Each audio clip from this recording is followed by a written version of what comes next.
Mga kaibigan, handa na ba kayong marinig ang isang kwentong magbibigay ng kilabot sa inyong gabi?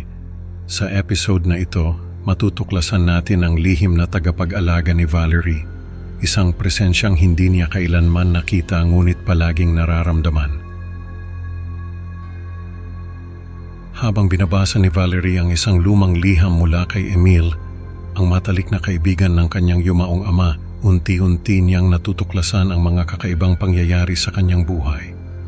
Sino nga ba si Emil at bakit tila palagi siyang naroon upang protektahan si Valerie? Huwag kayong bibitaw dahil sa bawat sulok ng liham may mga misteryong magpapakilabot sa inyo. Tara na't samahan si Valerie sa kanyang paglalakbay upang tuklasin ang katotohanan tungkol sa kanyang lihim na tagapag-alaga. Magandang gabi po sa inyong lahat, mga tagapakinig ng ating mga kwentong kababalaghan. Salamat po sa inyong oras at interes na pakinggan ang aking kwento. Ako po si Valerie. Nakatira kami sa Quezon City at dito na rin ako lumaki. Ang buhay namin dito ay simple lang pero puno ng mga alaala, lalo na ng aking yumaong ama na si Dante. Si Mama, si Sonia ay palaging nariyan para sa akin at may isang tao na kahit hindi ko pa siya kailanman nakita, si Emil, ang matalik na kaibigan ng aking ama, ay bahagi na rin ng aking buhay. Nasa kwarto ako nakaupo sa aking kama habang tinitingnan ang mga lumang larawan ng aking pamilya. Habang hawak ko ang isang litrato ng aking ama, naalala ko ang mga kwento niya tungkol sa kanyang kaibigan na si Emil. Sino ka ba talaga, Emil? Bulong ko sa sarili ko. Bakit parang palagi kang naroon sa mga panahong kailangan kita? Sa pagmumuni-muni, naramdaman ko ang isang kakaibang lamig na dumaan sa aking kwarto, na animoy may kasamang hindi nakikitang kasama. Isang araw, habang naglilinis ako ng aking computer, natagpuan ko ang isang lumang folder na hindi ko pa nabubuksan.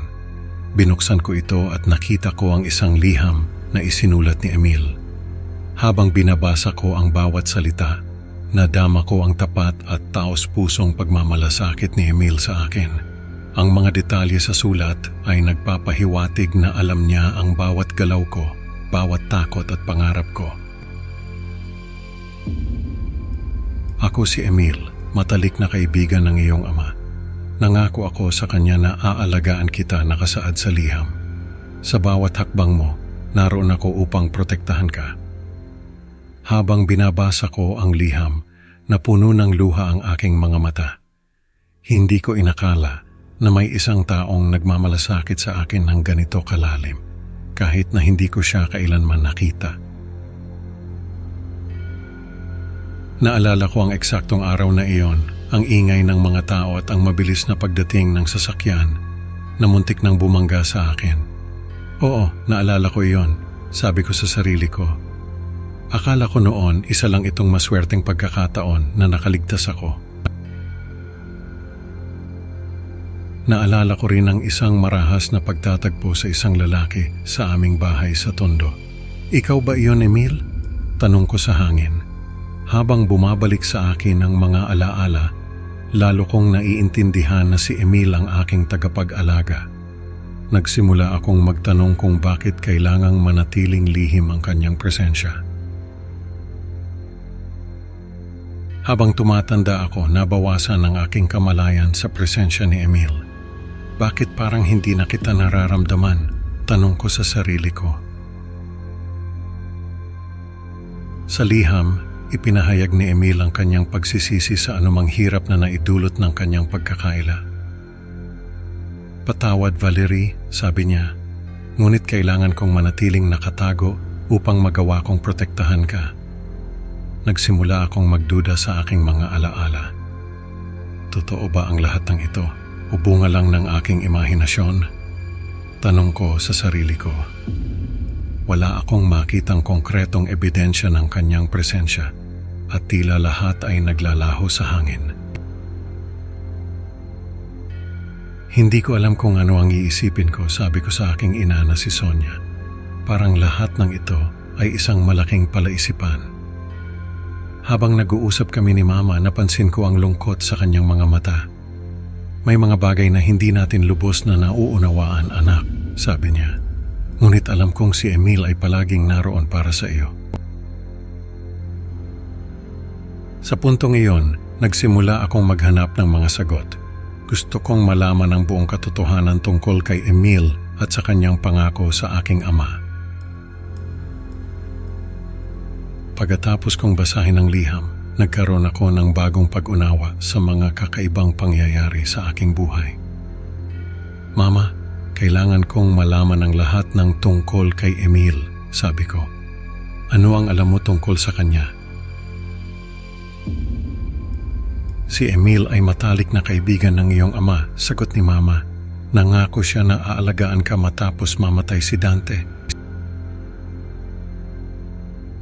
Bakit hindi ko siya kailanman nakita? Tanong ko, bakit kailangan niyang manatiling lihim? May mga bagay na hindi natin lubos na nauunawaan, sabi ni Mama. Ngunit alam kong ginawa niya iyon upang protektahan ka. Habang nag-uusap kami ni Mama, naramdaman ko ang pagluwag ng aking dibdib. Nagsimula akong magpasalamat sa mga ginawa ni Emil para sa akin. Salamat, Mama. Sabi ko, ngayon, mas malinaw na sa akin ang lahat. Nagtapos ang kwento sa pagkakaroon ko ng damdamin ng pasasalamat at pagmamahal kay Emil. Emil, kung naririnig mo ako, maraming salamat. Sabi ko habang nakatingin sa kalangitan. Salamat sa pag-aalaga mo sa akin. Kahit hindi kami nagkikita, naramdaman ko ang presensya ni Emil. Alam kong palagi siyang naroon, nagbabantay. Hindi ka man nakikita, nararamdaman kong nandyan ka, bulong ko. At dahil doon, nagpapasalamat ako. Sa huli natutunan kong pahalagahan ang pagmamahal at proteksyon na ibinigay ni Emil. Nagbigay ito sa akin ng lakas at kapanatagan at alam kong magiging bahagi siya ng aking buhay magpakailanman. Mga kaibigan, natutunan natin na may mga lihim na tagapag-alaga na handang magbuwis ng lahat para sa atin. Salamat sa pakikinig. Huwag kalimutang mag-like at subscribe para sa mas marami pang creepy Pinoy stories. Excited na akong makita kayo sa susunod na upload. Hanggang sa muli, mag-ingat kayo. Baka may tagapag-alaga rin kayong hindi nakikita.